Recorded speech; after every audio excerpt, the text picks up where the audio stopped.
നമ്മളൊക്കെ ഗൾഫിലേക്ക് പോകുന്നവരുടെ കയ്യിൽ നമ്മുടെ പ്രിയപ്പെട്ടവർക്ക് കൊടുക്കാൻ പലതും കൊടുത്തുവിടും. പലപ്പോഴും ഭക്ഷണമായും മറ്റുമൊക്കെയാകും അവ. നമ്മുടെ സുഹൃത്തുക്കളോ അയൽവാസികളോ ഒക്കെയാകും നമ്മുടെ കയ്യിൽ അത് ഏൽപ്പിക്കുക. ഇത്തരത്തിൽ ഏൽപ്പിക്കപ്പെടുന്നവ കൃത്യമായി പരിശോധിച്ചില്ലെങ്കിൽ മുട്ടൻ പണി തന്നെ നമുക്ക് കിട്ടുമെന്നതിൽ ഒരു തർക്കവുമില്ല. അത്തരത്തിലൊരു സംഭവമാണ് കഴിഞ്ഞ ദിവസം കണ്ണൂരിൽ നടന്നത്.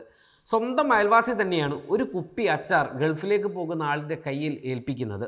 സംഭവം ഇങ്ങനെ: കണ്ണൂരിലെ ചക്കരക്കൽ കണയന്നൂർ സ്വദേശി മിഥിലാജിന്റെ ഭാര്യ വീട്ടിലാണ് മയക്കുമരുന്ന് അടക്കം ചെയ്ത അച്ചാറ് ബോട്ടിലും ചിപ്സ് പാക്കറ്റും അടങ്ങിയ ഒരു പൊതി അയൽവാസിയായ ജിസിൻ കഴിഞ്ഞ ദിവസം എത്തിക്കുന്നത്.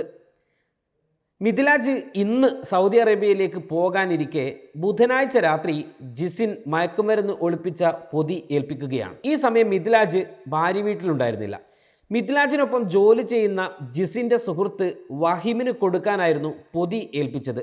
ശ്രീലാൽ എന്നയാൾ തന്നതാണെന്ന് പ്രത്യേകം പറയണമെന്നും പറയുന്നു.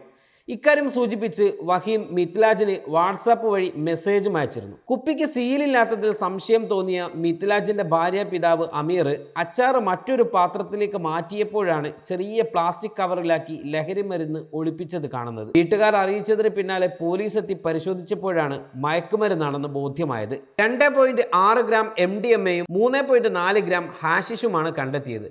തുടർന്ന് നടത്തിയ അന്വേഷണത്തിലാണ് മയക്കുമരുന്ന് എത്തിച്ച സഹായി ഉൾപ്പെടെയുള്ള സംഘത്തെ പോലീസ് പിടികൂടുന്നത്. ഈ വീട്ടുകാർ ജാഗ്രത കാണിച്ചിട്ടില്ലായിരുന്നുവെങ്കിൽ മിഥിലാജ് ഒരുപക്ഷെ ജയിലിൽ കിടന്നേനെ. ദൈവത്തെ ഓർത്ത് ഇങ്ങനെയൊന്നും ഒരാളെയും ചതിക്കരുതേ എന്നാണ് ഇത്തരക്കാരോട് പറയാനുള്ളത്.